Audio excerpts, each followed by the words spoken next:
আস্তে করে হিরো আলমের মতো কমে যায়। খাবারদার কমবো না ইনশাল্লাহ বলেন। ইনশাআল্লাহ। লিল্লাহি তাকবীর। আল্লাহু আকবার। আবার সামনে এই মাসের 31/1/2 বিশ্ব ইজতেমা।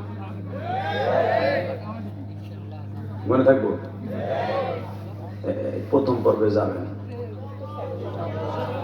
যাবেন তো? পরের ডালে পিকনিক। কথা কন জোরে কন।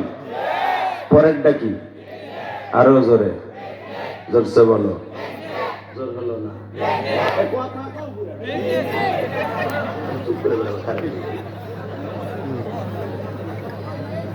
পরেরটা কি?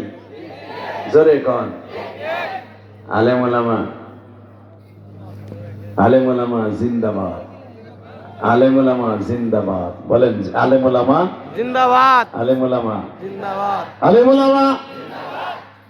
মাশাআল্লাহ। আল্লাহ আল্লাহ আল্লাহ আল্লাহ আল্লাহ আল্লাহ ইজতেমাকে কামিয়াব ফরমান। এবার ইজতেমা খুব কড়া পাহাড়ের মধ্যে হবে ইনশাআল্লাহ। জান্নাতি পরিবেশ হবে। আলেম ওলামার তত্ত্বাবধানে যে কত লক্ষ মানুষ হবে একমাত্র আল্লাহই ভালো জানেন। কারণ আলেমদের রক্ত এই মাঠে ঝরছে তো, একবার না দুইবার ঝরলো। এতগুলা মানুষ শহীদ হলো, রক্তের দাম আছে না নাই? আলেমের রক্ত যেই জমিনে পড়বে ওই দাম আল্লাহর জমিন থেকেই, ওই জমিন থেকেই ইসলামী গাছ উদিত হবে। বাংলাদেশের আলেম ওলামা মামুনুল হক সহ, খালেদ সাইফুল্লাহ আইবি সহ, জুনায়েদ আল হাবিব সহ বাংলাদেশের প্রখ্যাত উলামায়ে কিরাম যারা জেলখানার মধ্যে ঢুকে অন্ধকার কুঠিরে বসে তাসবির আওয়াজ দিয়া, তাদের তাসবির কারণে আজকে বাংলাদেশ জালিমের মুক্ত করে দিয়েছে আল্লাহ।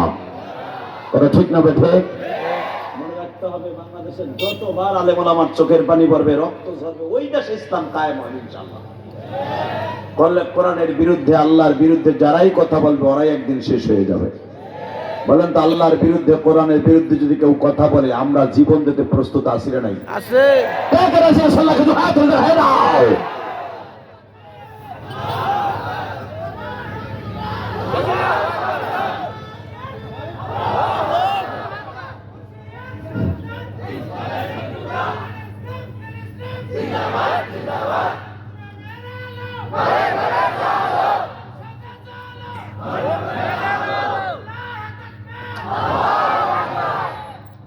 মাশাআল্লাহ।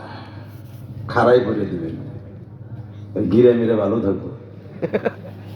আলহামদুলিল্লাহ বলেন। 86 বছরের সাহাবী বিশ্বনবীর কাছে কালেমা পড়ে বলে, ইয়া রাসূলুল্লাহ, আমার ছোট্ট একটা আমল শিখিয়ে দেন যেন আমি আড়াআড়ি জান্নাতে যেতে পারি।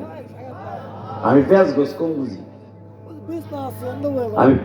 কম বুঝি, মাইক তো ঠিকই আছে, কি আছে সমস্যা?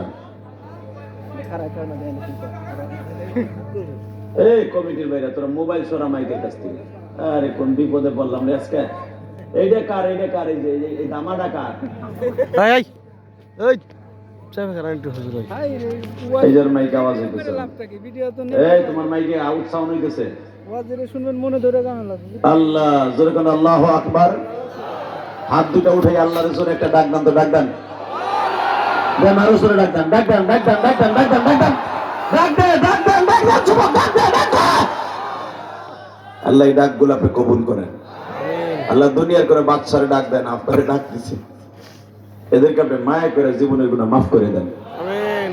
তাকারে দেখে আর কোনোদিন ডিস্টার্ব করবেন না, আমারে কথা বলতে দেন। কথা কাছাই নিয়ে আসে আর টুনটুন করে এক এক ডিস্টার্ব শুরু হয়, এভাবে কথা বলে